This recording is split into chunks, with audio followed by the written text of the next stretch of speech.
വരുന്ന മണിക്കൂറുകളിൽ 12 ജില്ലകളിൽ ശക്തമായ മഴയ്ക്ക് സാധ്യത. 50 കിലോമീറ്റർ വേഗത്തിൽ കാറ്റ് വീശാനും സാധ്യതയുണ്ട്.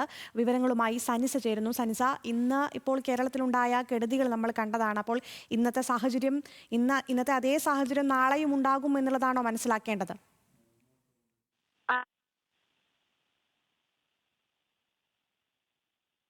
വകുപ്പിൽ നിന്ന് ലഭിക്കുന്നത് ഇന്ന് റെഡ് അലേർട്ടും ഓറഞ്ച് അലേർട്ടും കഠിനമായ മഴ, കനത്ത മഴയായിരുന്നു ഉണ്ടായിരുന്നത്. ഇന്നലെ പെയ്ത മഴയിൽ തന്നെ വലിയ തരത്തിലുള്ള ദുരന്തമാണ് സംസ്ഥാനത്ത് വിതച്ചത്. നാളെയും അതിശക്തമായി മഴ തുടരുമെന്ന മുന്നറിയിപ്പ് തന്നെയാണ് കേന്ദ്ര കാലാവസ്ഥാ വകുപ്പ് നൽകുന്നത്. ഇന്ന് രാത്രിയും മഴ കനക്കുമെന്നത് അതീവ ജാഗ്രതയോടെയാണ് സംസ്ഥാനം കാണുന്നത്. അടുത്ത 3 മണിക്കൂറിൽ പത്തനംതിട്ട, ആലപ്പുഴ, കോട്ടയം, ഇടുക്കി, എറണാകുളം, തൃശൂർ, പാലക്കാട്, മലപ്പുറം, കോഴിക്കോട്, വയനാട്, കണ്ണൂർ, കാസർഗോഡ് ജില്ലകളിൽ അതിശക്തമായ മഴയ്ക്ക് സാധ്യതയുണ്ട്.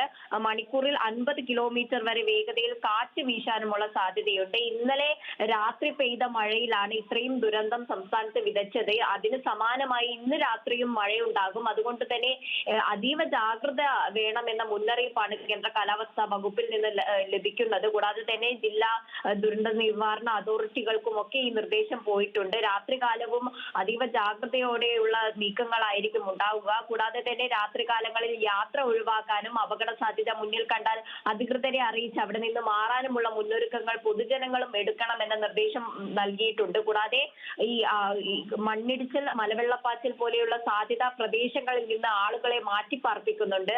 സംസ്ഥാനത്ത് ദുരിതാശ്വാസ ക്യാമ്പുകളൊക്കെ തുറന്ന ഒരു സാഹചര്യമാണ്. എന്തായാലും നാളെയും കൊല്ലം, തിരുവനന്തപുരം ജില്ലകൾ ഒഴികെ ബാക്കി എല്ലാ വരുന്ന മണിക്കൂറുകളിൽ ശക്തമായ മഴയ്ക്ക് സാധ്യതയുണ്ട് എന്നുള്ള വിവരങ്ങളാണ് സനിസ നൽകിയത്.